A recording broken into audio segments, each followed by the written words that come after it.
Endar Priantoro, Brigjen yang dipermasalahkan oleh pimpinan KPK, mempunyai sumbangsih besar penangkapan Bupati Meranti. Di dalamnya ditangkap juga pegawai BPK dan elit pemerintahan daerah Meranti. Apakah ini ada indikasi sesuatu yang negatif terkait hubungan pimpinan KPK sama Brigjen Endar? Atau memang bejatnya bupati sama pegawai BPK? Bagaimana menurut kalian? Menurut analisis saya,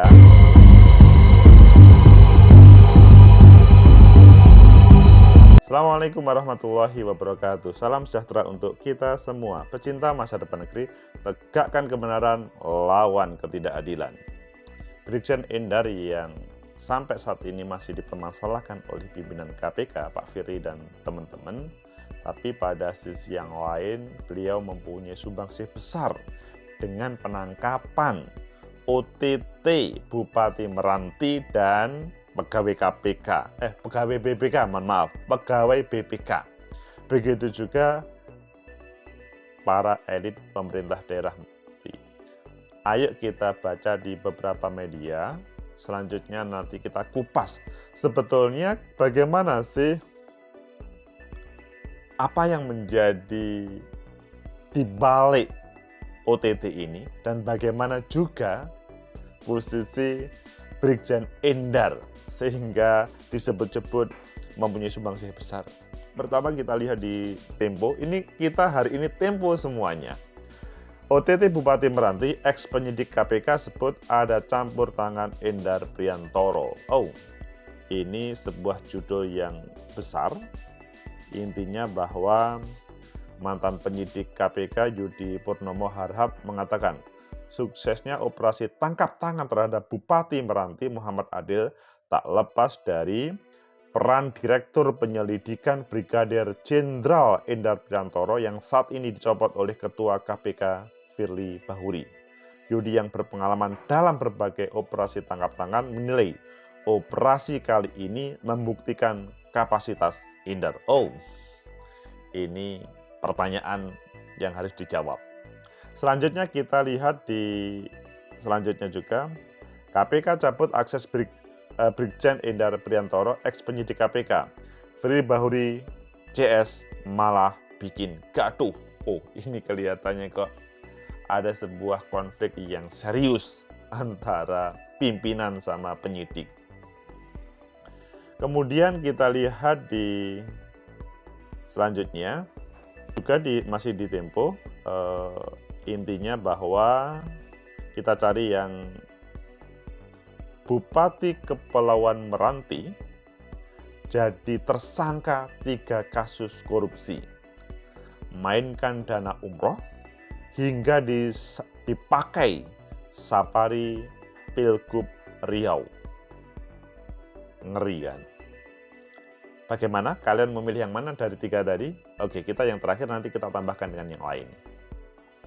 Bupati Kepulauan Meranti jadi tersangka 3 kasus korupsi, mainkan dana umroh hingga dipakai safari Pilgub Riau. Ini ada sebuah berita yang heboh. Tempo.co Jakarta, Komisi Pemberantasan Korupsi atau KPK menetapkan Bupati Kepulauan Meranti periode 2021-2024 Muhammad Adil sebagai tersangka dalam 3 kasus dugaan korupsi, mulai dari pemotongan anggaran, penerimaan fee jasa travel, umroh, serta suap pemeriksaan keuangan. 3 hal itu yang jadi catatan keras. Selanjutnya, KPK juga menetapkan 2 tersangka lainnya, salah satunya yaitu Auditor Muda Badan Pemeriksa Keuangan Perwakilan Riau, M. Fahmi Arisa, oh ngeri. Kemudian Fitra Ningsih yang menjabat sebagai Kepala Badan Pengelolaan Keuangan dan Aset Daerah atau BPKAD Kepulauan Meranti. Kamis lalu menggelar operasi tangkap tangan dengan mengamankan 28 orang sekitar 9 malam di tempat lokasi berbeda, mulai dari Kabupaten Kepulauan Meranti, Kabupaten Siak, dan Kota Pekanbaru di Riau, serta Jakarta. Berikut fakta-fakta dalam kasus ini. dijerat 3 kasus korupsi. Ada 3 pidana korupsi. Pertama yaitu pemotongan anggaran seolah-olah sebagai utang kepada penyelenggara negara atau mewakilinya, yang mewakilinya tahun anggaran 2022-2023. Kemudian kedua, dugaan korupsi penerimaan fee jasa travel umroh. Lalu ketiga, dugaan korupsi pemberian suap pengkondisian pemeriksaan keuangan tahun 2022 di lingkungan pemerintah Kabupaten Kepulauan Meranti. Adil sebagai penerima suap pun disangkakan melanggar pasal 12 huruf F dan selanjutnya, sementara Fitri sebagai pemberi melanggar pasal 5 dan selanjutnya. Setelah ditetapkan sebagai tersangka, Adil dan Fitra ditahan di rumah tahanan atau rutan KPK di Gedung Merah Putih pada 26 April 2023, sedangkan M. Fahmi Aresa ditahan di rutan KPK di Pomdam Jaya Guntur. Manipulasi anggaran pakai perusahaan anak buah. Bupati Kepulauan Meranti Muhammad Adil memanipulasi anggaran daerahnya sendiri untuk program umroh gratis. Adil bersekongkol dengan orang kepercayaannya yaitu Fitra Ningsih, Kepala BPKAD Kepulauan Meranti. Wakil Ketua KPK Alexander Marwata menjelaskan bahwa pada Desember 2022, Muhammad Adil juga menerima uang sekitar 1,4 M dari PTTM melalui Fitria. Alek menyebut Fitria juga bertindak sebagai kepala cabang PTTM. Perusahaan yang bergerak dalam bidang jasa travel perjalanan umroh. Uang diberikan karena PTTM telah menang dalam proyek pembayaran umroh bagi para takmir masjid di Kepulauan Meranti. Ngeri juga ini, jadi korban ini. Menurut Alek, PTTM punya program khusus 5 berangkat umroh 1 gratis. Itu yang ada hubungannya dengan kehidupan keagamaan. Artinya, 1 orang yang digratiskan umroh tiap pemberangkatan 5 orang. Ini perlu hati-hati. Kok perlu hati-hati? Jangan diulangi bagi bupati atau kepala daerah yang lain, supaya ini tidak terulang ditangkap. Menyuap auditor BPK agar dapat WTP. Kemudian, agar proses pemeriksaan keuangan tahun 2022 mendapatkan predikat baik dan memperoleh wajar tanpa pengecualian WTP, dan Fitria kembali bersekongkol, keduanya memberikan uang sekitar 1,1 M ke auditor muda BPK perwakilan Riau, M. Fahmi Arisa. 1,1 M dibeli sama para pemeriksa ini. Uang korupsi diduga untuk dana Pilgub Riau. Bupati Kepulauan Meranti Muhammad Adil diduga menggunakan uang hasil korupsi yang dikumpulkan dari pemotongan anggaran sebagai dana operasional kegiatan safari politik terkait rencana pencalonannya untuk maju pada Pilgub Riau 2024. Ada 3 pidana korupsi. Pecinta masa depan negeri, tegakkan kebenaran, lawan ketidakadilan. Itu suasana ditangkapnya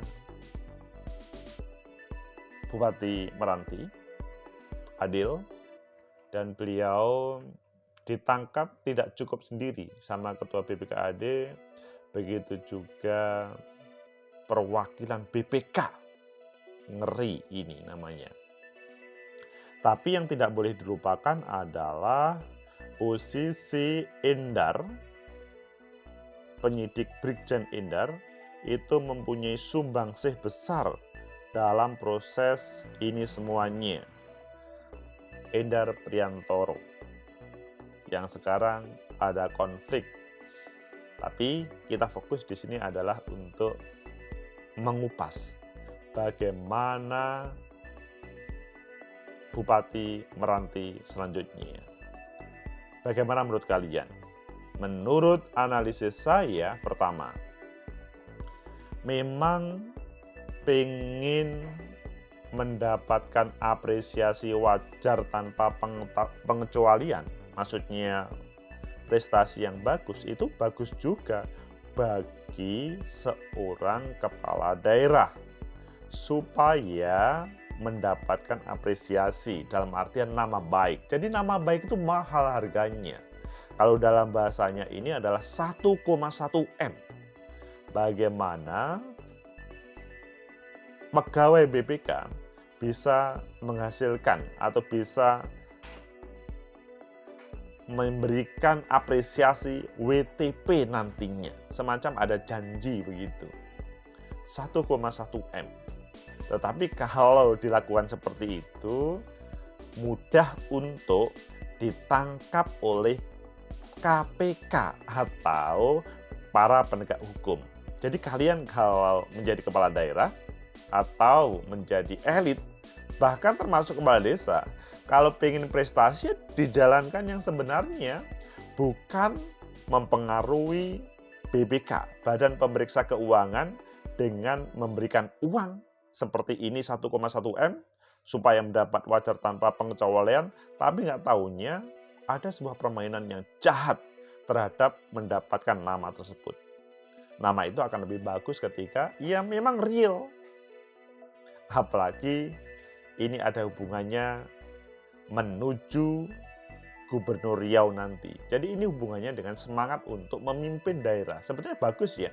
Niatnya adalah ingin kontestasi dalam Pilgub nanti dengan bermodal WTP, wajar tanpa pengecualian. Tetapi kalau mendapatkannya WTP tidak baik dengan 1,1 M, itu menjadi masalah besar.